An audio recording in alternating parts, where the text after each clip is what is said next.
സംസ്ഥാനത്ത് ഭരണഘടനാ പ്രതിസന്ധി എന്ന സൂചനയുമായി ഗവർണർ 356 വകുപ്പ് ഉപയോഗിക്കാവുന്ന സാഹചര്യമെന്നും ഗവർണറുടെ വാർത്താക്കുറിപ്പ്. കാര്യങ്ങളെക്കുറിച്ച് രാഷ്ട്രപതിയെ അറിയിക്കും. ബജറ്റിൽ സ്പീക്കറുടെ നിലപാടിൽ ഇടപെടില്ല. സഭയിൽ മോശമായി പെരുമാറിയ എംഎൽഎമാർക്കെതിരെ നടപടി വേണം എന്നും ഗവർണർ. ബജറ്റ് നടപടിക്രമങ്ങൾ പാലിച്ചെന്നും മാർച്ച് 31-നകം ബജറ്റ് പാസാക്കണമെന്നും ഗവർണറുടെ നിർദ്ദേശം. ഇതിനിടെ ഗവർണറുടെ പ്രസ്താവന സർക്കാരിന്റെ അഴിമതി ഭരണത്തിനെതിരായ ശക്തമായ താക്കീതെന്ന പ്രതിപക്ഷ നേതാവ് വി.എസ്. അച്യുതാനന്ദന്റെ പ്രതികരണം കൂടി വന്നിട്ടുണ്ട്. 356 വകുപ്പ് പ്രകാരം ഭരണയന്ത്രത്തിന്റെ പരാജയത്തെപ്പറ്റി ഗവർണർക്ക് റിപ്പോർട്ട് അയക്കാനുള്ള സാഹചര്യമുണ്ട് എന്ന ഗവർണറുടെ കണ്ടെത്തൽ സർക്കാരിന് ഏറ്റ കനത്ത തിരിച്ചടിയാണ് എന്നും വി.എസ്. പ്രതികരിക്കുകയുണ്ടായി. സ്വാഭാവികമായും ഇന്നലത്തെ വിഷയത്തിൽ ഇന്ന് ഗവർണർ എടുത്തിട്ടുള്ള ഈ തീരുമാനം, അദ്ദേഹത്തിന്റെ ഈ കത്ത് തന്നെയാണ് ഇന്ന് ന്യൂസ് ആൻഡ് വ്യൂസ് ചർച്ച ചെയ്യുന്നത്. ഇന്നലത്തെ സാഹചര്യങ്ങളുടെയും ഒപ്പം തന്നെ ഇന്നത്തെ സാഹചര്യത്തിന്റെയും ഒക്കെ അടിസ്ഥാനത്തിൽ കൃത്യമായി തന്നെ ഈ വിഷയത്തിൽ ഗവർണർ എടുത്തു പറഞ്ഞിരിക്കുന്നത് ആർട്ടിക്കിൾ 356 പ്രകാരം ഇടപെടാനുള്ള സാഹചര്യം ഉണ്ട്. ഭരണഘടനാ പ്രതിസന്ധിയുള്ള സാഹചര്യത്തിൽ ഗവർണർ എടുക്കാവുന്ന നിലപാടുകളുടെ വക്കൽ നിന്നുകൊണ്ടാണ് ഗവർണർ ഇങ്ങനെ ഒരു കത്ത് എഴുതിയിരിക്കുന്നത് എന്നും സുപ്രധാനമായ കാര്യമാണ്. അതേസമയം തന്നെ ഫിനാൻഷ്യൽ ബ്രേക്ക് ഡൗൺ ഉണ്ടാകാതിരിക്കാൻ മാർച്ച് 31-നകം ബജറ്റ് പാസ്സാക്കേണ്ടതുണ്ട്. അതുകൊണ്ട് തന്നെ ബജറ്റ് പാസ്സാക്കണം എന്നാണ് ഗവർണർ തന്റെ ലെറ്ററിൽ കൃത്യമായി തന്നെ പറഞ്ഞിരിക്കുന്നത്. ഇവിടെ ഒരുപക്ഷെ സുപ്രധാനമായി ഇരിക്കുന്നത് ഗവർണറുടെ ആ ഒരു നിരീക്ഷണം തന്നെയാണ്. രാഷ്ട്രപതിയെ ഈ വിഷയം ധരിപ്പിക്കും, റിപ്പോർട്ട് നൽകുമെന്നല്ല, പകരം രാഷ്ട്രപതിയെ ഈ വിഷയം ധരിപ്പിക്കും. ആർട്ടിക്കിൾ 356 പ്രകാരം ഇടപെടാനുള്ള ഒരു സാഹചര്യം ഉണ്ട് എന്നൊക്കെ പറയുമ്പോൾ എന്താണ് യഥാർത്ഥത്തിൽ ആർട്ടിക്കിൾ 356 അത് പ്രയോഗിക്കാനുള്ള ഒരു സാഹചര്യം ഒക്കെ ഉണ്ടോ എന്ന തരത്തിലുള്ള ഒരു ചർച്ച തന്നെയാണ് നടക്കുന്നത്. നമ്മുടെ ഇപ്പം ചർച്ചയിൽ പങ്കുചേരാനായി തത്സമയം Shri Mayin Haji, Shri C Divakaran, Shri Sebastian Paul, Shri S R. Sakthidharan, Shri Philip M Prasad എന്നിവർ ചേരുന്നുണ്ട്. ആദ്യം തന്നെ ഇതിന്റെ ഒരു ലീഗൽ വശം നമുക്ക് പരിശോധിക്കേണ്ടതുണ്ട്. ശ്രീ ഫിലിപ്പ് എം പ്രസാദ്, ഗവർണർ തന്നെ പറയുന്നു, ഈ ഒരു മുന്നറിയിപ്പാണ് ഗവർണറുടെ ഭാഗത്തു നിന്നും ആർട്ടിക്കിൾ 356 പ്രയോഗിക്കേണ്ട സാഹചര്യം ഉണ്ട് എന്നൊരു നിരീക്ഷണമുണ്ടോ ഗവർണറുടെ വാക്ക്? അതായത് ആർട്ടിക്കിൾ 356 വളരെ ക്ലിയർ ആണ്. കോൺസ്റ്റിറ്റ്യൂഷൻ അനുസരിച്ച് സ്റ്റേറ്റിൻ്റെ ഏതെങ്കിലും ഒരു ആം അതിൻ്റെ കോൺസ്റ്റിറ്റ്യൂഷണലായിട്ടുള്ള ഭരണഘടനാപരമായിട്ടുള്ള കർത്തവ്യം നിറവേറ്റുന്നതിൽ നിന്ന് പരാജയപ്പെടുക കോൺസ്റ്റിറ്റ്യൂഷണൽ ക്രൈസിസ് ആണ്. കോൺസ്റ്റിറ്റ്യൂഷണൽ ക്രൈസിസ് ഉണ്ടായാൽ ഗവൺമെൻറ് ഓഫ് ഇന്ത്യക്ക് ഗവർണറുടെ റിപ്പോർട്ടിന്മേൽ സഭ സസ്പെൻഡ് ചെയ്യാം, സഭ പിരിച്ചുവിടാം, ഗവൺമെൻറ് അഡ്വൈസേഴ്സിൻ്റെ കീഴിൽ പ്രസിഡൻറ്റിൻ്റെ ഭരണത്തിന് കീഴിൽ കൊണ്ടുവരാം. ഇത്തരം വൈഡ് പവേഴ്സ് ഉണ്ട്. അപ്പോൾ ഇതിൻ്റെ ബേസിസ് ഒരു റിപ്പോർട്ട് ഫ്രം ദ ഗവർണറാണ്. അപ്പോൾ ഇവിടെ ഗവർണർ ഇത് ഉപയോഗിക്കുമെന്ന് പറഞ്ഞിട്ടില്ല. പക്ഷെ സത്യത്തിൽ നിയമസഭയിൽ അന്ന് നടന്നത് ഒരു ടോട്ടൽ കോൺസ്റ്റിറ്റ്യൂഷണൽ ബ്രേക്ക് ഡൗൺ ആണ്. സ്പീക്കറുടെ സാന്നിധ്യമില്ലാതെ ബഡ്ജറ്റ് അവതരിപ്പിക്കുകയാണ്. അപ്പോൾ കോൺസ്റ്റിറ്റ്യൂഷണലായിട്ട് പ്രൊസീഡിയറലായിട്ട് നിയമസഭ കൂടാതെ നിയമസഭയിൽ ചെയറിൽ ആളില്ലാതെ ബഡ്ജറ്റ് അവതരിപ്പിക്കുക എന്ന് പറഞ്ഞത് നടന്നു കഴിഞ്ഞിരിക്കുന്നത് ഒരു സ്പീക്കറുടെ നടപടി ശരിയാണോ അല്ലയോ എന്ന് പരിശോധിക്കാൻ ആർക്ക് അവകാശമില്ല? ഗവർണർക്ക് അവകാശമില്ല. അതുകൊണ്ട് അതിനകത്ത് ഗവർണർ ഇടപെടുന്നില്ല. കാര്യം സ്പീക്കറുടെ നടപടി അങ്ങനെ തന്നെയാണ് ഗവർണർ പറഞ്ഞിരിക്കുന്നത്. ഇടപെടാൻ കഴിയില്ല. കാര്യം അസംബ്ലിയുടെ കാര്യങ്ങളിൽ പരമാധികാരി സ്പീക്കറാണ് എന്നുള്ളത് കൊണ്ട് മാത്രമാണത്. അല്ലാതെ അവിടുത്തെ വസ്തുതകളുടെ അടിസ്ഥാനത്തിൽ അദ്ദേഹം എടുത്തൊരു ഇൻഡിപെൻഡൻറ്റ് തീരുമാനമാണെന്ന് അത് പറയുന്നില്ല. ആ നിയമസഭാ നടപടിക്രമങ്ങളെക്കുറിച്ച് അദ്ദേഹം എടുത്ത ഒരു ഇൻഡിപെൻഡൻറ്റ് തീരുമാനമാണത്. അത് പ്രസിഡൻറ്റിന് എടുക്കാം. ഇവിടെ നടന്നിരിക്കുന്നത് നിയമപ്രകാരമല്ല, കോൺസ്റ്റിറ്റ്യൂഷണൽ ക്രൈസിസ് ഉണ്ട് എന്നൊരു നിലപാടിലേക്ക് വേണമെങ്കിൽ പോകാം. അപ്പോൾ ഇവിടെ കാര്യങ്ങൾ കൊണ്ടുവന്ന് എത്തിച്ചിരിക്കുന്നത് വളരെ ലളിതമായിട്ട് പറഞ്ഞാൽ ഉമ്മൻചാണ്ടിയുടെ ഒരു തരം അവർക്കാകെ വിശ്വസിക്കാവുന്ന ഒരു ആകെ 3 സർക്കാരല്ലേ ഉള്ളൂ. ഇതാദ്യം കാണണ്ടേ ഉമ്മൻചാണ്ടി? ആസാം, കേരള, കർണാടക ഈ 3 കളിപ്പാട്ടം വെച്ചോണ്ടല്ലേ കളിക്കുന്നത്. ഈ 3 കളിപ്പാട്ടത്തിൽ ഒരു കളിപ്പാട്ടം എടുത്ത് കളയാനുള്ള അവകാശം കോൺഗ്രസ് കൊടുത്തിട്ടുണ്ടോ ആ മനുഷ്യനെ? വേണ്ടോ? തൻ്റെ കേരള ഗവൺമെൻറ് എനിക്ക് വേണ്ട എന്ന് പറയാൻ രാഹുൽ ഗാന്ധിയോ സോണിയാഗാന്ധിയോ അദ്ദേഹത്തെ ചുമതലപ്പെടുത്തിയിട്ടുണ്ടോ? ഈ ഗവൺമെൻറ് സംരക്ഷിക്കാൻ ബാധ്യസ്ഥനായ ഒരാൾ ഈ ഗവൺമെൻറ് ഇട്ട് ഉടച്ചു കളയുകയാണ്. ആർക്ക് വേണ്ടിയിട്ട്? മദ്യ ലോബിക്ക് വേണ്ടിയിട്ട്. വെറും ഒരു വൃത്തികെട്ട മദ്യ ലോബിക്ക് വേണ്ടിയിട്ട് ഉമ്മൻചാണ്ടി ഒരു ഫ്യൂച്ചർ അലൈയെ പോലുമാണ് നഷ്ടപ്പെടുത്തുന്നത്. BJP-ക്കെതിരായ പോരാട്ടത്തിൽ ഏറ്റവും പൊളിറ്റിക്കലായിട്ട് വിശ്വസിക്കാവുന്ന അലൈ ആരാണ്? അവരുടെ മാർക്സിസ്റ്റ് പാർട്ടിയാണ്. ഏറ്റവും പൊളിറ്റിക്കലായിട്ട് വിശ്വസിക്കാവുന്ന നാഷണൽ ലെവലിൽ. ഇനി എങ്ങനെ ഇതൊരു യൂണിറ്റിയിലേക്ക് കൊണ്ടുവരും? നാളെ മാർക്സിസ്റ്റ് പാർട്ടിയും കോൺഗ്രസും കൂടി യോജിച്ചൊരു തീരുമാനങ്ങൾ ലോകസഭയിലൊക്കെ എടുക്കാൻ തടസ്സമായ വിധത്തിൽ ലോങ് ടേം അലൈയെ നഷ്ടപ്പെടുത്തുന്ന വളരെ ഷോർട്ട് ടേം വ്യൂ ആരെടുത്തിരിക്കുന്നു? ഉമ്മൻചാണ്ടി എടുത്തിരിക്കുന്നു. വളരെ സ്വകാര്യ സ്വാർത്ഥ താല്പര്യങ്ങളുടെ പുറത്ത്.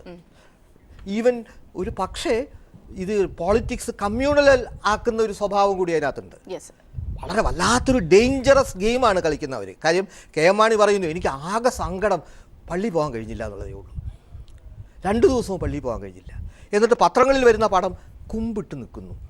അപ്പോൾ ഒരു ക്രിസ്ത്യൻ കമ്മ്യൂണലിസവുമായിട്ട് സ്വയം ലിങ്ക് ചെയ്ത് ഇതൊരു ക്രിസ്ത്യാനികൾക്കെതിരെ ബാക്കി എല്ലാവരും കൂടി നടത്തുന്ന ഒരു വലിയ പോരാട്ടമായിട്ട് ചിത്രീകരിക്കാനും അവിടെ ഈ ക്രിസ്തുവിനെ രക്ഷിക്കുന്ന ഒരവസ്ഥയിലേക്ക് മാണി സ്വയം അവതരിക്കുകയും ചെയ്യുന്ന ഒരു ക്രൈസ്തവവൽക്കരണം, കള്ള ക്രൈസ്തവവൽക്കരണം. അതിലേക്ക് കടക്കാം. യെസ്, ശ്രീ മൈൻ ഹാജി ചേരുന്നുണ്ട്. ശ്രീ മൈൻ ഹാജി, ഗവർണറുടെ വാക്കുകളിലെ സൂചനകളെ കുറിച്ചാണ് ഒരുപക്ഷെ നമ്മളിപ്പോൾ സംസാരിക്കേണ്ടിയിരിക്കുന്നത്. ആർട്ടിക്കിൾ 356 പ്രകാരം ഇടപെടേണ്ടതായിട്ടുള്ളൊരു സാഹചര്യം ഉണ്ട് എന്ന സൂചന തരുന്നതിലൂടെ ഭരണഘടനയുടെ പ്രതിസന്ധി ഉണ്ട് എന്ന വ്യക്തമായ സൂചന നൽകുമ്പോൾ ആ സാഹചര്യമാണ് ഇന്ന് കേരളത്തെ സംബന്ധിച്ചിടത്തോളം, സർക്കാരിനെ സംബന്ധിച്ചിടത്തോളം വലിയ ഒരു പ്രതിസന്ധിയായി മുന്നിൽ നിൽക്കുന്നത്. ശ്രീ മൈൻ ഹാജി.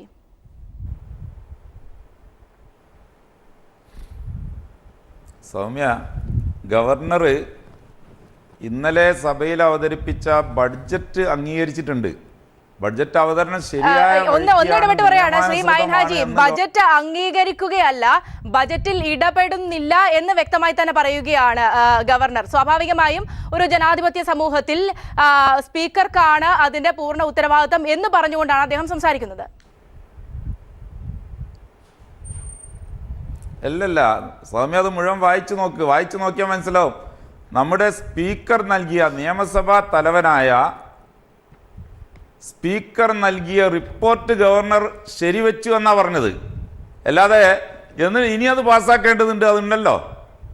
സ്പീക്കറുടെ റിപ്പോർട്ട്, സ്പീക്കർ ഇന്നലെ ഈ സംഭവം നടന്ന ആ നിമിഷം മുതൽ സ്പീക്കർ ഒറ്റ വാക്കാ പറയുന്നത്. ഞാൻ അവിടെ ചെയറിൽ വന്നിരുന്നു, നിയമസഭ ഔദ്യോഗികമായി ആരംഭിച്ചു, ഫൈനാൻസ് മിനിസ്റ്ററെ ബഡ്ജറ്റ് അവതരിപ്പിക്കാൻ ക്ഷണിച്ചു, അത് വാക്കാൽ ക്ഷണിച്ചു, അതിൻ്റെ പുറമെ ആംഗ്യവും കാണിച്ചു എന്നൊക്കെ സ്പീക്കർ പറഞ്ഞല്ലോ. അത് ഗവർണർ സ്വീകരിച്ചു. പ്രതിപക്ഷത്തിൻ്റെ ഈ ബഡ്ജറ്റ് ഇന്നലെ അവതരിപ്പിച്ചിട്ടില്ല, ഇന്നലത്തെ നിയമാനുസൃതം ചേർന്നിട്ടില്ല എന്ന പ്രതിപക്ഷത്തിൻ്റെ ആക്ഷേപം സത്യത്തിൽ ഗവർണർ തള്ളിക്കളഞ്ഞിരിക്കുക സൗമ്യ. അത് മുഴുവൻ വായിച്ചാൽ മനസ്സിലാവും. അങ്ങനെയാണോ ശ്രീ മൈൻ ഹാജി പറഞ്ഞതുപോലെയാണോ ആ വാക്കുകൾ വായിച്ചെടുക്കുമ്പോൾ നമ്മൾ മനസ്സിലാക്കേണ്ടത്? ഇവിടെ കൃത്യമായി തന്നെ അങ്ങനെയെങ്കിൽ കൃത്യമായി തന്നെ ഗവർണർ പറയുമായിരുന്നു ഈ ആർട്ടിക്കിൾ 356ന്റെ കാര്യം.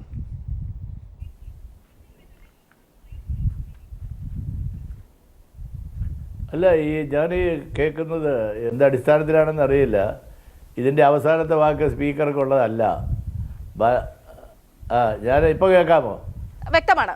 ഇപ്പോൾ കേൾക്കാമോ? ഞാൻ പറയുന്നത് കേൾക്കാമോ? വ്യക്തമാണ് സർ, വ്യക്തമാണ് സർ. ഞാൻ കേൾക്കുന്നില്ല.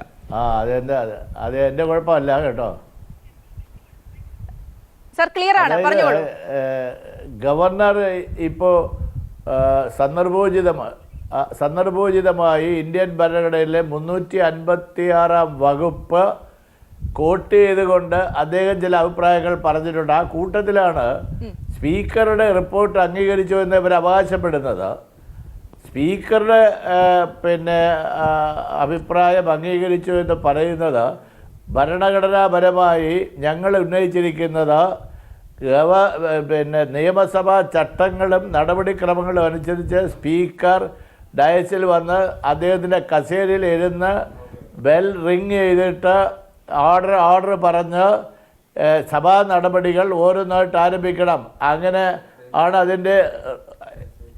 ഇങ്ങനെയാണ് അതിൻ്റെ നിയമസഭ റൂൾ ഓഫ് ബിസിനസ്സിൽ പറയുന്നത്. പക്ഷേ ഈ നടപടിക്രമങ്ങളൊന്നുമില്ല. ആംഗ്യം കാണിച്ചാൽ എന്താണ് ഈ സ്പീക്കർ പൊട്ടനാണോ ആംഗ്യം കാണിക്കാൻ? ആംഗ്യം കാണിച്ചാൽ ഉടനെ ബഡ്ജറ്റ് അവതരിപ്പിക്കുന്നു. ബഡ്ജറ്റ് എങ്ങനെ അവതരിപ്പിച്ചെന്ന് ലോകം മുഴുവൻ കണ്ടല്ലോ. ആൾക്കൂട്ടത്തിനിടയിലല്ലേ ബഡ്ജറ്റ് അവതരിപ്പിച്ചത്. ബഡ്ജറ്റ് ഗവൺമെൻറ്റിൻ്റെ ഒരു രഹസ്യ രേഖയാണെന്നല്ലേ പറയുന്നത്. ബഡ്ജറ്റ് അവതരിപ്പിക്കുമ്പോൾ ചുറ്റും ആളുകൾ കൂടി നിന്ന് മുദ്രാവാക്യം വിളിക്കുന്നു, ലഡ്ഡു വായിൽ കൊടുക്കുന്നു. ഇതെല്ലാം അല്ലേ? ഇതാണോ ബഡ്ജറ്റ് അവതരണം? ഇങ്ങനെയാണോ കേരള നിയമസഭ? ലോകത്ത് ഏതെങ്കിലും നിയമസഭയിൽ ഇങ്ങനെയുണ്ടോ? ബഡ്ജറ്റ് അവതരിപ്പിക്കുമ്പോൾ ലഡ്ഡു കൊടുക്കുക, മുദ്രാവാക്യം വിളിക്കുക. നിയമസഭയുടെ അകത്ത് ലഡ്ഡു കൊണ്ടുവരാമോ? ആഹാര പദാർത്ഥങ്ങൾ കൊണ്ടുവരാൻ പാടില്ല. MLA-മാർ തലചുറ്റി വീണാൽ പോലും അതിനകത്ത് ആഹാരം കൊണ്ടുവരാൻ പാടില്ല. ആ ചട്ടങ്ങളെല്ലാം ലംഘിച്ചു. സ്പീക്കറുടെ കസേരയില്ലായിരുന്നു, ഡയസിലില്ലായിരുന്നു. അദ്ദേഹം തന്നെ പറഞ്ഞു, ഞാൻ ആംഗ്യമാണ് കാണിച്ചത്. ആംഗ്യം കാണിച്ചാൽ എങ്ങനെയാണ് മാണി അത് കണ്ടത്? എങ്ങനെയാണ്? ഇതെല്ലാം ഒരു നാടകമാണ്. ലോകത്ത് ഒരു മനുഷ്യനും വിശ്വസിക്കില്ല. ഇന്നലെ നിയമസഭ നടപടികൾ നിയമപ്രകാരം ചട്ടപ്രകാരം നടന്നു എന്നും നടപടിക്രമങ്ങൾ ശരിയായിരുന്നുവെന്നും ബഡ്ജറ്റ് അവതരിപ്പിച്ചുവെന്ന്. ബഡ്ജറ്റ് ഇതിനേക്കാൾ മാണിക്ക് ബഡ്ജറ്റ് അദ്ദേഹത്തിൻ്റെ ബെഡ്റൂമിൽ അവതരിപ്പിക്കാമല്ലോ. ഇവരെല്ലാം വിളിച്ച് അവിടെ കൂട്ടി. ശ്രീ ശക്തിധരൻ, ഇവിടെ രണ്ടുപേരും സൂചിപ്പിച്ചതുപോലെ തന്നെ കഴിഞ്ഞ ദിവസം തന്നെ LDF ശക്തമായി തന്നെ പറയുന്ന ഒരു വിവരം അതാണ്, കൃത്യമായി സഭാ ചട്ടങ്ങൾ പാലിച്ചിട്ടുണ്ടോ എന്ന വിഷയം. ആ ഒരു മെറിറ്റിലേക്കൊക്കെ ഗവർണർ പോയിട്ടുണ്ടോ? ശ്രീ മൈൻ ഹാജി സൂചിപ്പിക്കുന്ന പോലെ വളരെ വ്യക്തമല്ല, ഗവർണർ ആ മെറിറ്റിലേക്കൊന്നും പോയിട്ടില്ല. ഈ നിയമസഭ ഇന്നലെ സമ്മേളിച്ചത് സാധാരണഗതിയിൽ ചട്ടപ്രകാരമല്ല എന്നുള്ളത് എല്ലാവർക്കും അറിയാം. അത് ഇപ്പോൾ ഇവിടെ ശ്രീദിവാരൻ സൂചിപ്പിച്ചതുപോലെ അതിന് ചില നടപടിക്രമങ്ങളുണ്ട്. അതൊന്നും ഇന്നലെ പാലിച്ചിട്ടില്ല എന്ന് എല്ലാവർക്കും ആൾക്കൂട്ടത്തിൽ നിന്നുകൊണ്ട് ബഡ്ജറ്റ് അവതരിപ്പിക്കുന്നത് ലോകത്ത് ആരെങ്കിലും പറഞ്ഞു കേട്ടിട്ടുള്ള കാര്യമാണ്. അപ്പോൾ അതൊക്കെ ഇന്നലെ വളരെ അസ്വാഭാവികമായിട്ടാണ് നടന്നിട്ടുള്ളത്. അവിടെ ആ അസ്വാഭാവികത ഉണ്ടാക്കുന്ന കാര്യത്തിൽ ഭരണകൂടത്തിൻ്റേതായിട്ടുള്ള പങ്ക് വളരെ കുശാഗ്രബുദ്ധിയായ നമ്മുടെ ഗവർണർ ഒരു നിയമജ്ഞൻ്റെ മറ്റേ ഒരു അന്തരീക്ഷത്തിൽ നിന്നുകൊണ്ട് ആ കുറിപ്പിനകത്ത് പറഞ്ഞിരിക്കുന്നത്. ആ കുറിപ്പിനകത്ത് ഇങ്ങനെ ഒരു കാര്യം 356-ൻ്റെ കാര്യം പറയേണ്ട ഒരു ആവശ്യവുമില്ല. അങ്ങനെ അനാവശ്യമായ ഒരു അനാവശ്യ വകുപ്പല്ല, ആ വകുപ്പുള്ളതാണ്. ആദ്യമായി ഇന്ത്യയിൽ ഉപയോഗിച്ചത് ഈ കേരളത്തിലുമാണ് 356-ാം വകുപ്പ്.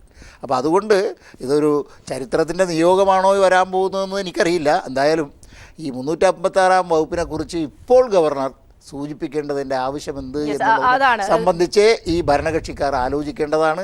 അതിനകത്ത് പ്രതിപക്ഷ നേതാവ് പറഞ്ഞ കാര്യമാണ് വളരെ സാങ്കത്യമുള്ളത് എന്നാണ് എനിക്ക് തോന്നുന്നത്. നമുക്ക് ചർച്ചയിലേക്ക് തിരികെ എത്താം. ഗവർണർ ഈ ആർട്ടിക്കിൾ 356-നെ കുറിച്ച് പരാമർശിക്കുന്ന ഒരു സാഹചര്യം എങ്ങനെ ഉണ്ടായി എന്നത് തന്നെയാണ് സുപ്രധാനം. നമുക്ക് അതുമായി ബന്ധപ്പെട്ട ചോദ്യങ്ങളിലേക്ക് വരാം. തിരികെ ചർച്ചയിലേക്ക് വരികയാണ്. ശ്രീ മൈൻ ഹാജി, ഒരു പക്ഷേ സ്പീക്കറുടെ വിഷയത്തിലുള്ള കാര്യത്തിൽ ഏതായാലും കൃത്യമായി തന്നെ ശ്രീ സി ദിവാകരൻ മറുപടി പറയുകയുണ്ടായി.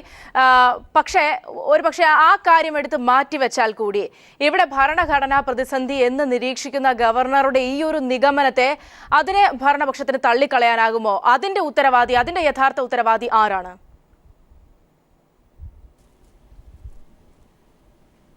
സൗമ്യ, ആ ഗവർണറുടെ പത്രക്കുറിപ്പ് നിങ്ങളുടെ ഒക്കെ കയ്യിലുണ്ടല്ലോ. തീർച്ചയായും അതിലെവിടെയാണ് ഭരണഘടനാ പ്രതിസന്ധി എന്ന് ഗവർണർ പറഞ്ഞത്? നിങ്ങളൊന്ന് വായിച്ചോട്ടെ. ഒരു സെക്കൻഡ് ഞാൻ അത് കൃത്യതയ്ക്ക് വേണമെങ്കിൽ ഞാൻ വായിക്കാം. The happenings in the floor of the assembly on the 13th 2015 may even justify submission of a report by the governor to the President of India under Article 356 of the Constitution of India. എന്ന് പറയുന്നത് സ്വാഭാവികമായും article 356 ഉപയോഗിക്കേണ്ട സാഹചര്യം എന്ന് പറയുന്നത് സ്വാഭാവികമായും constitution മിഷണറിയുടെ failure തന്നെയാണ്. അത് കൃത്യമായി ആർട്ടിക്കിൾ 356 ഉപയോഗിക്കേണ്ട സാഹചര്യം നല്ലത് ഉണ്ടെന്നുള്ള ഭീഷണി അങ്ങനെ തന്നെ അതനുസരിച്ച് റിപ്പോർട്ട് നൽകും എന്നാണ്. May even justify submission of a report by the governor എന്ന് പറഞ്ഞാൽ അങ്ങനെ ഒരു റിപ്പോർട്ട് നൽകാനുള്ള സാഹചര്യം ഉണ്ട്. May even justify constitutional crisis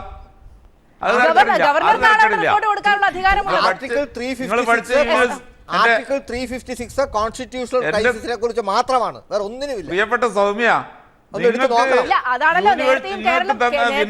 തന്നെ യൂണിവേഴ്സിറ്റിക്കാരോടാ പറയാനുള്ളത്. ആർട്ടിക്കിൾ ക്രൈസിസ് അവിടെ അതിലില്ല.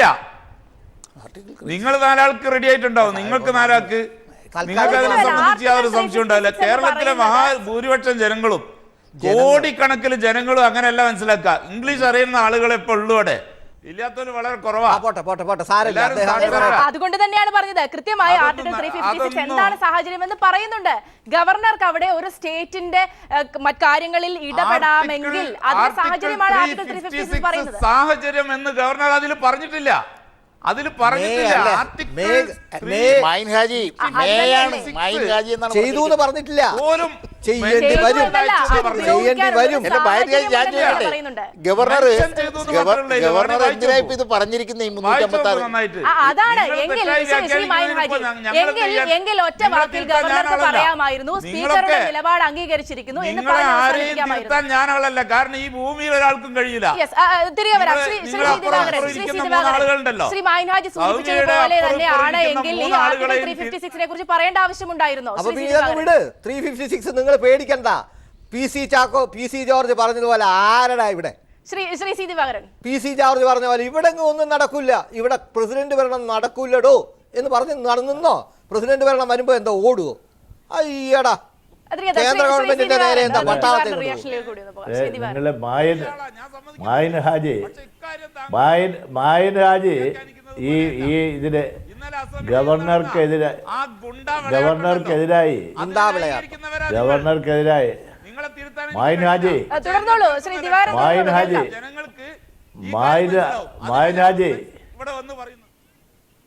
മായൻ ഹാജി പറയുന്നത്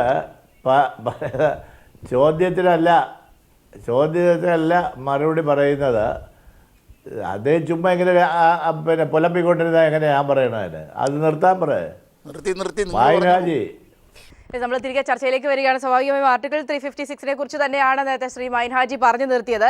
article 356 of the constitution of India deals with the failure of the constitutional machinery of an Indian state എന്ന് കൃത്യമായി തന്നെ ആർട്ടിക്കിൾ പറയുന്ന ഒരു സാഹചര്യത്തിൽ തന്നെയാണ് ഗവർണറുടെ ലെറ്ററിന്റെ സെക്കൻഡ് ലാസ്റ്റ് പാര കൃത്യമായി തന്നെ ആർട്ടിക്കിൾ 350യുടെ ഉപയോഗത്തിന്റെ സാഹചര്യങ്ങളെ കുറിച്ച് കൂടി പറയുന്നത്. ശ്രീ ഫിലിപ്പ് പ്രസാദ്, നിലവിലെ സാഹചര്യത്തിൽ ഗവർണർ അങ്ങനെ നിരീക്ഷിക്കുമ്പോൾ ഇപ്പോഴത്തെ സാഹചര്യം ആർട്ടിക്കിൾ 356 അട്രാക്ട് ചെയ്യുന്നതാണോ? അതിന് തക്കതായ ഇൻഗ്രീഡിയൻസ് എല്ലാം അതിന് ഉണ്ടോ? നിലവിലെ നിയമസഭ ഒരു ആം ഓഫ് ദ ഗവൺമെന്റ് ആണ്, കോൺസ്റ്റിറ്റ്യൂഷണൽ മിഷനറിയാണ്. അതിന്റെ ഫംഗ്ഷനിങ് നടക്കുന്നില്ല എന്നുള്ളതിന് തെളിവല്ലേ അന്നത്തെ നിയമസഭ ബഡ്ജറ്റ് ശരിയാണോ തെറ്റാണോ എന്നൊരു ചർച്ച വന്നില്ലേ? നിയമസഭ കൂടിയോ ഇല്ലയോ എന്നൊരു ചർച്ച വന്നില്ലേ? കയ്യാങ്ങിയോ മതിയോ വേണ്ടയോ? ഈ ചർച്ച വന്നു എന്ന് പറയുന്നത് തന്നെ it is a pointer to the ഒരു സൂചകമാണ്. എന്തിലേക്ക്? Breakdown of the constitutional machinery. അതിലേക്ക് എത്തരുത് ഗവൺമെൻറ്, അങ്ങനെ പോകരുത്. അതുകൊണ്ട് വേഗം ബഡ്ജറ്റൊക്കെ മര്യാദയ്ക്ക് പാസ്സാക്കിക്കോ, ക്രമസമാധാന നിലയൊക്കെ വൃത്തിയായിട്ട് കൊണ്ടു നടന്നോ, ഇല്ലാതെ തോന്നിവാസം കാണിക്കരുത് എന്നുള്ള വാണിംഗ് ഇതിനകത്തുണ്ട്.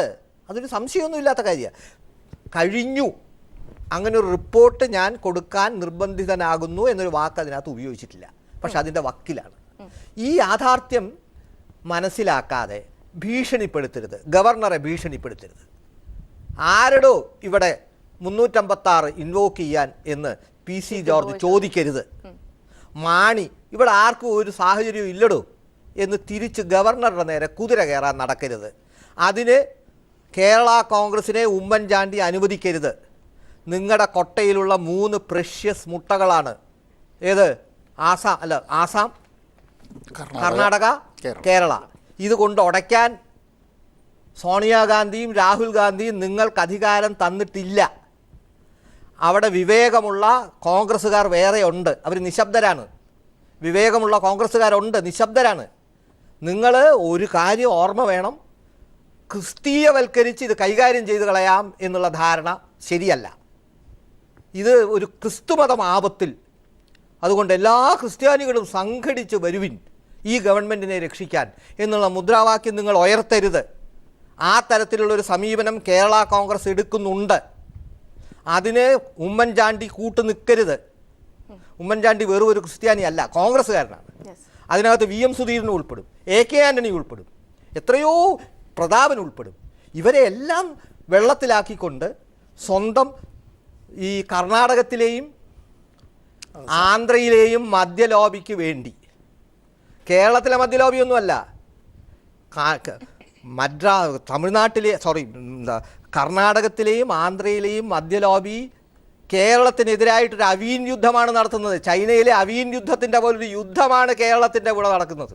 ശ്രീ SR ശക്തിധരൻ, പക്ഷേ ചീഫ് വിപ്പിന്റെ വാക്കുകൾ ഇപ്പോഴത്തെ റിയാക്ഷൻ വന്നിരിക്കുന്നത് ആ വിധത്തിൽ തന്നെയാണ്, ഗവർണറെ വെല്ലുവിളിക്കുന്ന രീതിയിൽ. ഒരു പക്ഷേ ചീഫ് വിപ്പിന്റെ വാക്ക് കടമെടുത്ത് പറഞ്ഞാൽ എപ്പോഴും അദ്ദേഹം പറയുന്നതാണ് ഡെമോക്രസിന്റെ വാൾ പോലെ ഗവർണറെ ഒരു മുന്നറിയിപ്പ് തലയ്ക്ക് മുകളിൽ നിൽക്കുകയാണ്. അത് തിരിച്ചറിയാതെ പോകുന്നതിന്റെ പ്രശ്നമാണോ ഇത്? തിരിച്ചറിയാതെയൊന്നുമല്ല, അതൊക്കെ അവർക്ക് എല്ലാവർക്കും തിരിച്ചറിയാം. അല്ലെങ്കിൽ ഇപ്പം ഞാൻ പറഞ്ഞില്ല, ഇതുപോലുള്ള ഒരു കുറിപ്പിനകത്ത് 356 വകുപ്പ് ഇന്ത്യൻ ഭരണഘടനയിൽ ഉണ്ടെന്ന് ഓർമ്മിപ്പിക്കാനായിട്ട് ഗവർണർക്ക് എന്താണ് പശ്ചാത്തലം? ആ പശ്ചാത്തലം വളരെ ക്ലിയറാണ്. അദ്ദേഹം ഇവിടെ ഗവർണറായി വന്നതിന് ശേഷം ഈ ഗവൺമെൻറ്റിൻ്റെ കീഴിൽ നടക്കുന്ന അഴിമതിയും അനാചാരവും എല്ലാം ഗവർണർക്ക് മനസ്സിലായില്ല. മനുഷ്യനല്ലേ, അദ്ദേഹത്തിൻ്റെ നിയമപരമായ പാണ്ഡിത്യം അതിനെ ഇവർക്കാർക്കും ചോദ്യം ചെയ്യാൻ പറ്റില്ലല്ലോ. അദ്ദേഹം വളരെ ബോധപൂർവം തന്നെയാണ് ഈ കാര്യം പറഞ്ഞിരിക്കുന്നത്. വളരെ അല്ലെങ്കിൽ മാർച്ച് 31 മുമ്പ് ബഡ്ജറ്റ് പാസ്സാക്കണമെന്ന് എന്തിനാണ് ഗവർണർ ഇപ്പോൾ പറയണേ? എല്ലാവർക്കും അറിയില്ലേ മാർച്ച് 31 മുമ്പ് ഈ ബഡ്ജറ്റ് പാസ്സാക്കണമെന്ന്. ഇനിയിപ്പോൾ നിയമസഭ കൂടിയാലും ഇവർ പാസ്സാക്കും എന്നുള്ള കാര്യത്തിൽ വല്ല സംശയവുമുണ്ടോ? ഇന്നലെ ബഡ്ജറ്റ് അവതരിപ്പിച്ചതിനെ സംബന്ധിച്ച് പറയുന്നതൊക്കെ ചട്ടപ്പടി നടന്ന കാര്യങ്ങളാണോ? അല്ലല്ലോ. അത് വളരെ ആസൂത്രിതമായി സംഘടിതമായി ഈ പറഞ്ഞതുപോലെ നിയമസഭയ്ക്കകത്ത് ലഡുവുമായി വന്ന് ലഡു കൊടുക്കുകയും മുദ്രാവാക്യം വിളിക്കുകയും ഒക്കെ ചെയ്ത അവരും ഈ സഭ അലങ്കോലപ്പെടുത്തുന്നതിൻ്റെ വലിയൊരു ഭാഗമായിരുന്നു. ഇല്ലാന്ന് ആർക്കെങ്കിലും നിഷേധിക്കാൻ പറ്റും. അതുകൊണ്ടാണല്ലോ ഗവർണർ വേണമെങ്കിൽ വെള്ളം കുടിക്കാം എന്നതല്ലാതെ ഇങ്ങനെ ഒരു സാഹചര്യം ഒന്നും. അതാ പറഞ്ഞത്, ഇതെല്ലാം മനസ്സിലാക്കിക്കൊണ്ട് തന്നെയാണ് ഗവർണർ ഈ കാര്യങ്ങളൊക്കെ പറഞ്ഞിട്ടുള്ളത്. ഗവർണർ ഒരു കുഞ്ഞാണനാണെന്ന് ഇവരാരും ധരിച്ചു വെച്ചേക്കരുത്. അത് മാത്രം ഇവർക്ക് അപകടമാണ് എന്ന് സൂചിപ്പിക്കാനും ഞങ്ങൾക്ക് ആഗ്രഹിക്കുന്നു. ഞാനിപ്പോൾ ഫിലിപ്പം പറഞ്ഞതുപോലെ ആ ഒരു എക്സ്ട്രീമിലേക്ക് പോകാൻ, പക്ഷേ ആ ഒരു ദിശാസന്ധിയിലേക്ക് കാര്യങ്ങൾ കൊണ്ടുചെന്ന് എത്തിക്കുന്നു എന്നുള്ളൊരു പൊതു അവബോധം കേരള സമൂഹത്തിൽ വളർന്നു വരുന്നുണ്ട് എന്നുള്ളതും ഈ നേതാക്കന്മാർ മനസ്സിലാക്കുന്നത് നന്നായി. ശ്രീ സി ദിവാകരൻ, നേരത്തെ താങ്കൾ പറഞ്ഞു തുടങ്ങിയതാണ്, പക്ഷേ ചില സാങ്കേതിക കാരണങ്ങളാൽ താങ്കളിലേക്ക് വരാൻ പറ്റിയില്ല. ഒരു ഫിനാൻഷ്യൽ ബ്രേക്ക് ഡൗൺ ഉണ്ടാകാതിരിക്കാൻ ബജറ്റ് 31 പാസ്സാക്കണം എന്ന് ഗവർണർ നിർദ്ദേശിച്ചിട്ടുണ്ട്. ഒരു പക്ഷേ LDF-നെ സംബന്ധിച്ചിടത്തോളം ബജറ്റ് അവതരിപ്പിക്കുക എന്നതല്ല പ്രശ്നം, മാറി നിൽക്കുക എന്നത് തന്നെ ആയിരുന്നു. പക്ഷേ ഈ ഒരു ഭരണ പ്രതിസന്ധിയിലേക്ക് കൂടി കാര്യങ്ങൾ ഗവർണർ ചൂണ്ടിക്കാട്ടുമ്പോൾ ഈ സാഹചര്യത്തെ എങ്ങനെയാണ് നിരീക്ഷിക്കുന്നത്?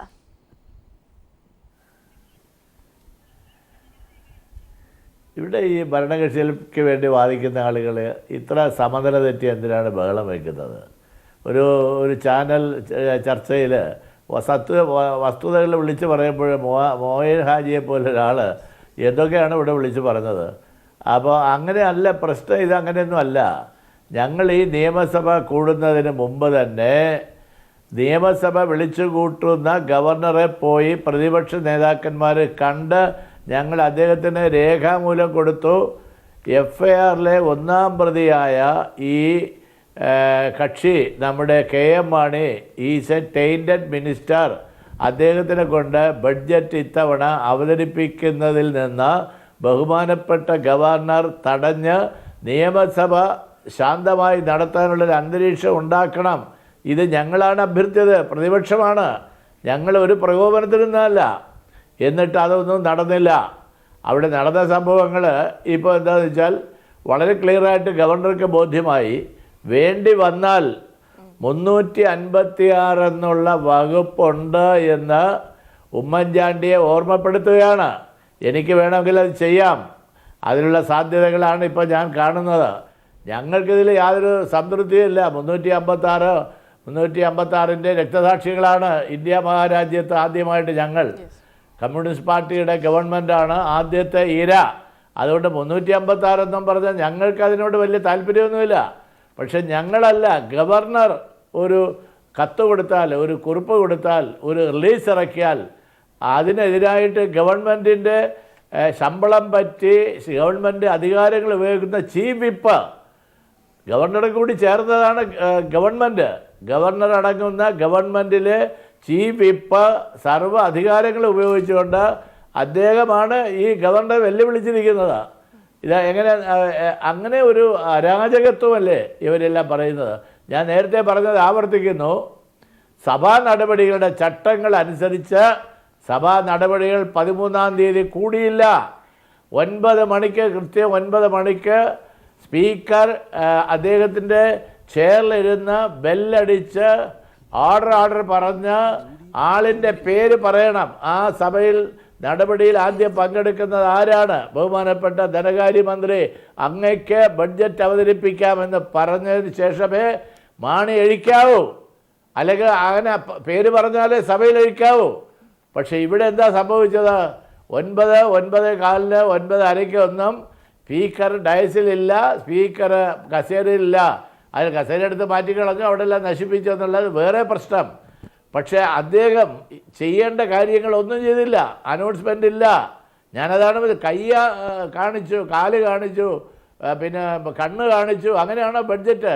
നിയമസഭയിൽ കണ്ണ് കാണിച്ചു, കൈ കാണിച്ചു, മൂക്ക് കാണിച്ചു. അങ്ങനെ ബഡ്ജറ്റ് അവതരിപ്പിച്ചത് ലോകം മുഴുവൻ കണ്ടില്ലേ? മാണി ഒരു ഭാഗത്ത് മാണിയുടെ തലയ്ക്ക് മുകളിൽ ഈ സർവ്വ കുഴപ്പങ്ങൾ കാണിച്ച MLA-മാരുടെ കൂട്ടം. അങ്ങനെ ഒരിക്കലും ഒരു സീക്രട്ടായിട്ടുള്ള, ഗവൺമെൻറ് ഏറ്റവും വലിയ സീക്രട്ടായിട്ടുള്ള ഒരു രേഖ അവതരിപ്പിക്കുകയാണ്.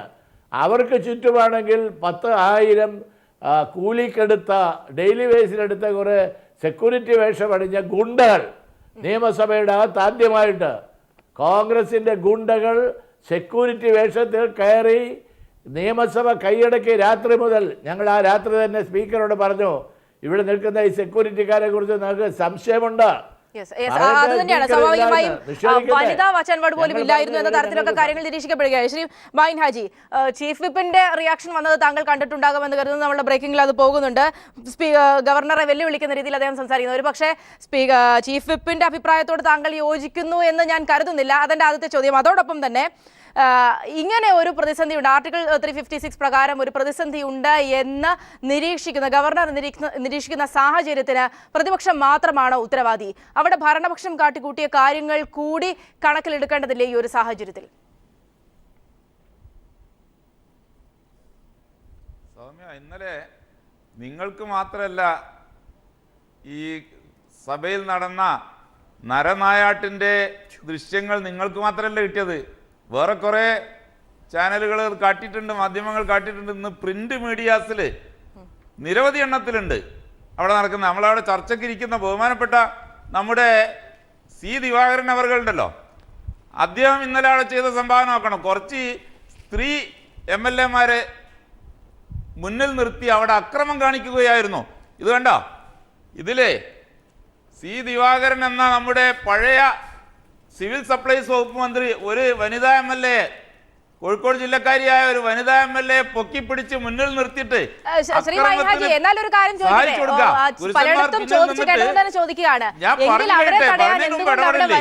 ഞാൻ പറഞ്ഞു വരുന്ന സത്യം നിങ്ങൾക്ക് പറ്റാത്തതാ.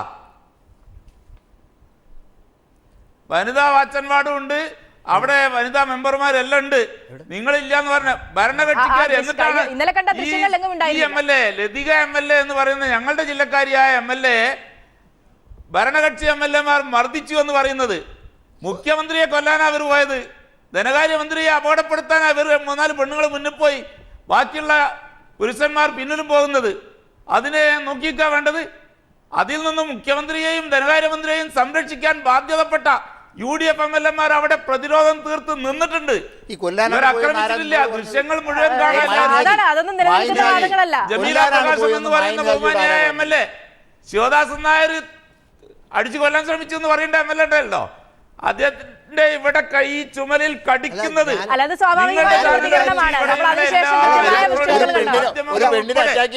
എല്ലാ മാധ്യമങ്ങളും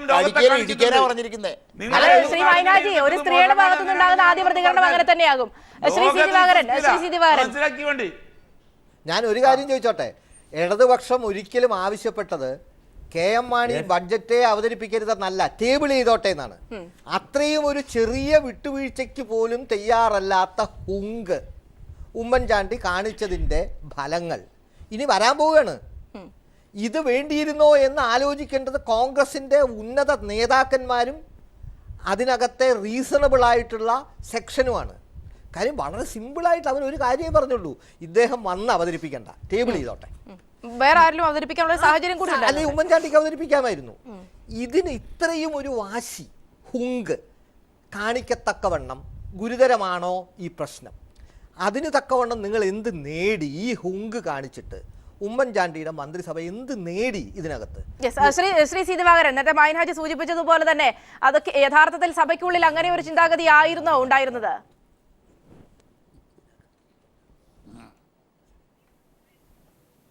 അല്ല, മോയിഹാജി പറഞ്ഞോളൂ. അതെ അതെ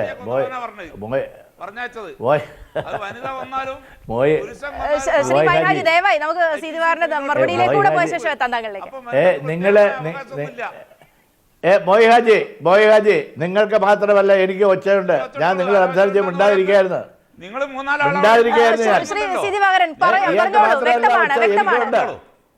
നിങ്ങൾ മിണ്ടാതിരിക്കുക. എത്ര ഒച്ച കൂട്ടിയാലും എനിക്കൊരു പ്രശ്നമില്ല. ഞാൻ പരാതിയും പറയില്ല.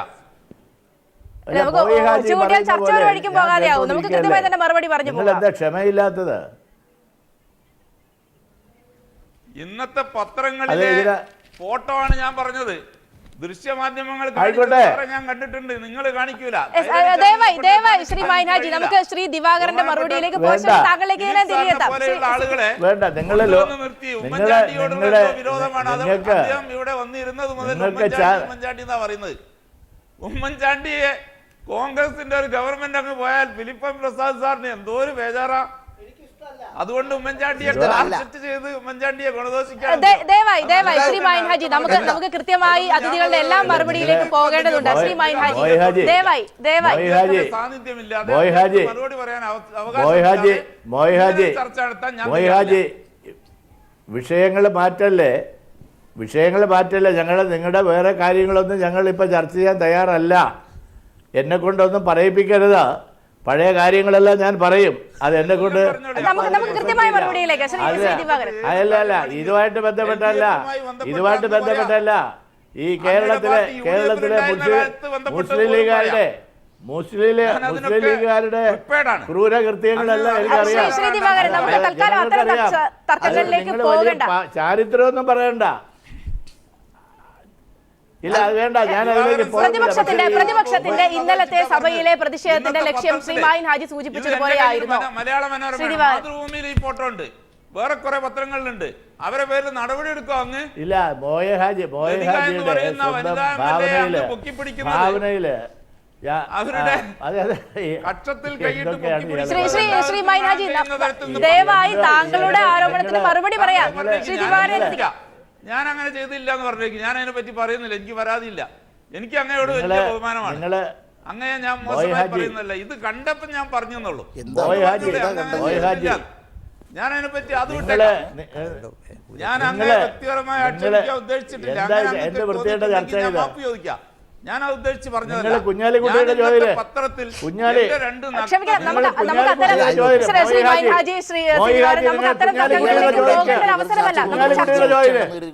വൃത്തികേട് വിളിച്ചു പറഞ്ഞുകൊണ്ടിരിക്കുക. നമുക്ക് അത്തരം കാര്യങ്ങളൊന്നും സംസാരിക്കേണ്ട ഒരു സാഹചര്യമല്ല. ശ്രീ ദിവാകരൻ, എന്താ ഇതിപ്പോ ചർച്ച? അല്ല, ഞാൻ അത്തരം കാര്യങ്ങൾ അത് ചർച്ച ചെയ്യാറ്. ഇതാണ് ഞാൻ ആരാണ് ചർച്ചയിൽ പങ്കെടുക്കണമെന്ന് നേരത്തെ ചോദിക്കുന്നത്. തലയ്ക്ക് വെളിയില്ലാത്ത ആളുകൾ ചർച്ചയിൽ പങ്കെടുത്ത് എന്ത് ചെയ്യാനാണ്? മോയിഹാജി പറഞ്ഞതുപോലെ അവിടെ ഒരു ഉദ്ദേശവും ഇല്ലായിരുന്നു. ഇതെല്ലാം യാദർച്ഛികമായിട്ട് വരുന്ന ചില പ്രതിഷേധങ്ങളാണ്. പണ്ട് നിയമസഭയിൽ ഇതൊക്കെ ഉണ്ടായിരുന്നു, ധാരാളം ഉണ്ടായിരുന്നു. പലതും നടന്നിട്ടുണ്ട്. അതെല്ലാം ഉടനെ തന്നെ അതിനൊരു പരിഹാരവും കാണും. അല്ല ഇതിന് മുൻ വൈരാഗ്യം വെച്ച് ഇത് ഉമ്മൻചാണ്ടിയെ കൊല്ലാനും KM മാണിയെ കൊല്ലാനും ഒക്കെയാണ് പ്രതിപക്ഷം നിൽക്കണമെന്ന് പറയുന്നതിൽ വല്ല എന്ത് ചീപ്പാണ് രാഷ്ട്രീയ ചർച്ച ചെയ്യാൻ. നമുക്ക് ചർച്ചയുടെ ആ ഒരു ഭാഗത്തേക്ക് തന്നെ വന്നാൽ, ഇപ്പോൾ നിലവിൽ നമുക്ക് മുന്നിലുള്ളത് ഗവർണറുടെ ഈ ഒരു മുന്നറിയിപ്പാണ്.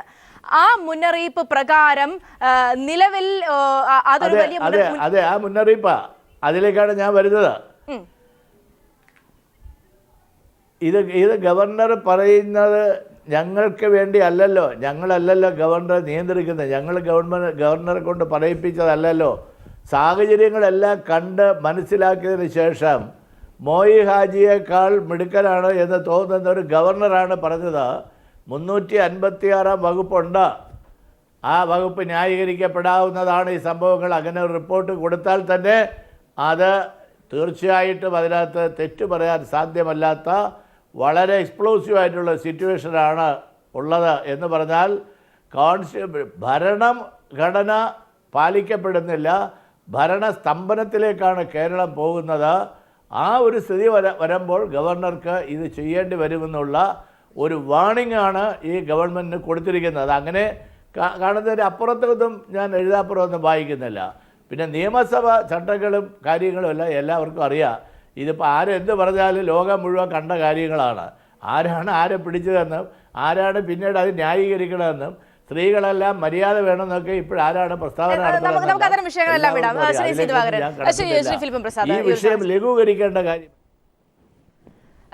ഈ ഒരു സാഹചര്യത്തിൽ നമ്മൾ നിരീക്ഷിക്കേണ്ട സുപ്രധാനമായ ഒരു വിഷയം എന്ന് പറയുന്നത് ഈ പരസ്പര തർക്കങ്ങൾക്കപ്പുറത്ത് നിന്നുകൊണ്ട് നമുക്ക് മുന്നിൽ ഒരു വലിയ മുന്നറിയിപ്പ് നിൽക്കുന്നു.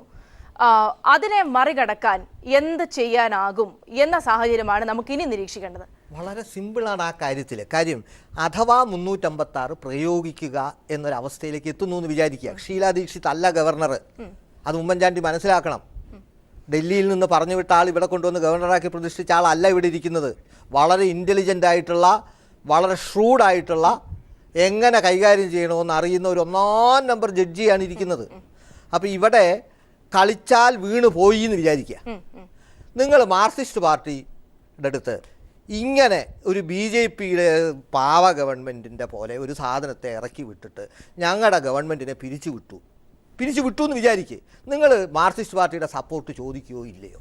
ഞാൻ സിമ്പിളായ ചോദ്യമാണ്. സപ്പോസ് ഗവർണർ ഇത്തിരി എക്സീഡ് ചെയ്ത് പണ്ട് കമ്മ്യൂണിസ്റ്റ് ഗവൺമെൻറ്റിനെ പിരിച്ചു വിട്ടതുപോലെ നമ്മുടെ ഉമ്മൻചാണ്ടിയുടെ ഗവൺമെൻറ്റിനെ അങ്ങ് പിരിച്ചു വിടുന്നൊരവസ്ഥയിലേക്ക് എത്തിയാൽ ഇത് ശരിയല്ല, ഞങ്ങളെ ഒന്ന് താങ്ങണം, നമുക്ക് ഒരുമിച്ച് ഈ നമ്മുടെ BJPയുടെ ഏകാധിപത്യത്തിനെതിരെ പൊരുതണം എന്ന് നിങ്ങൾ പറയേണ്ടി വരില്ലേ? ഇത് മനസ്സിലാക്കി വേണ്ടേ ഇപ്പൊ കരുക്കൾ നീക്കാൻ? അതുപോലെ നമുക്ക് ചർച്ച പൂർത്തിയാക്കാൻ സമയമായിരുന്നു. ശ്രീ സർ ശക്തിധരൻ, അവസാനമായി ഇങ്ങനെ പിടിവാശിയോടുകൂടി തന്നെ സംസാരിക്കുന്ന, ഇന്നലത്തെ അതേ വാശിയോടുകൂടി തന്നെ സംസാരിക്കുന്ന ഭരണപക്ഷത്തെയാണ് നമ്മൾ കണ്ടത്. അതിന്റെ ഏറ്റവും വലിയ ഉദാഹരണമാണ് ശ്രീ PC ജോർജിന്റെ പതിവ് പോലത്തെ അദ്ദേഹത്തിന്റെ ഈ ഒരു സംഭാഷണമൊക്കെ. പക്ഷേ അതുകൊണ്ടൊക്കെ പ്രശ്നം പരിഹരിക്കപ്പെടേണ്ട ഒരു സാഹചര്യം, അത് വളരെ വേഗം അടിയന്തരമായി തന്നെ ഇടപെടേണ്ട ഒരു സാഹചര്യം അല്ല. ഈ സ്റ്റേറ്റിൻ്റെ സ്ഥിതിയെ സംബന്ധിച്ച് ഈ വളരെ കുറച്ച് നാളെ അയാൾ ഈ ഗവർണർ വന്നിട്ടുണ്ടെങ്കിൽ അദ്ദേഹം കാര്യങ്ങളൊക്കെ മനസ്സിലാക്കിയിരിക്കുന്ന ഈ കുറിപ്പിൽ നിന്ന് നമുക്ക് വളരെ വ്യക്തമാണ്. കാരണം സാമ്പത്തികമായി തകർന്നിരിക്കുകയാണ് ഈ സ്റ്റേറ്റ്, അതുകൂടി അതിനകത്ത് സൂചിപ്പിച്ചിട്ടുണ്ട്. ഇങ്ങനെ ഒരു ഭരണഘടനാ പ്രതിസന്ധിയിലേക്ക് ഈ ഭരണം നീങ്ങിക്കൊണ്ടിരിക്കുന്നു. അങ്ങനെ ഇതിന് നീങ്ങുന്നതിൻ്റെ പിന്നിൽ അഴിമതിയാണ് എന്നുള്ള കാര്യം മനസ്സിലാക്കാൻ പാഴൂർപ്പടി വരെ ഒന്നും ഈ ഗവർണർക്ക് പോകേണ്ട ആവശ്യമില്ല. അത് അദ്ദേഹം മനസ്സിലാക്കിക്കൊണ്ട് തന്നെയാണ് നിങ്ങളൊക്കെ സൂക്ഷിച്ചോ, ഇങ്ങനെ ഒരു സാധനം ഇന്ത്യൻ ഭരണഘടനയിൽ ഉണ്ട് എന്ന് ഇവരെ ഓർമ്മിപ്പിച്ചിരിക്കുകയാണ്. ഇവർ പണ്ട് ഇതിനാവശ്യപ്പെട്ട ആളാണ്, അത് വേറെ കാര്യം. 1957 ആ ഗവൺമെൻറ്റിനെ പിരിച്ചുവിടാൻ വേണ്ടിയിട്ട് കിടന്ന് ആക്രോശിച്ചവരുടെ പിൻഗാമികളാണ് ഇവിടെ കിടന്ന് ഇപ്പോൾ ഈ തലതല്ലുന്നത്. അതുകൊണ്ട് ഇത് വളരെ ഗവർണറുടെ ഈ വാണിംഗ് വളരെ ഗൗരവകരമായി കാണാൻ വിവേകമുള്ള രാഷ്ട്രീയ നേതൃത്വം തയ്യാറാവണം എന്നാണ് എനിക്കിതിനെക്കുറിച്ച്. അതാണ്, സമയം വൈകിയിരിക്കുന്നു, അതുകൊണ്ട് നമുക്ക് ചർച്ച പൂർത്തിയാകേണ്ടതുമുണ്ട്. വളരെ നന്ദി ചർച്ചയിൽ പങ്കുചേർന്ന് സംസാരിച്ച ശ്രീ ഫിലിപ്പ് പ്രസാദ്, ഒപ്പം തന്നെ ശ്രീ SR ശക്തിധരൻ, ശ്രീ C ദിവാകരൻ, ശ്രീ മായിൻ ഹാജി, വളരെ നന്ദി ചർച്ചയിൽ പങ്കുചേർന്ന് സംസാരിച്ചതിന്.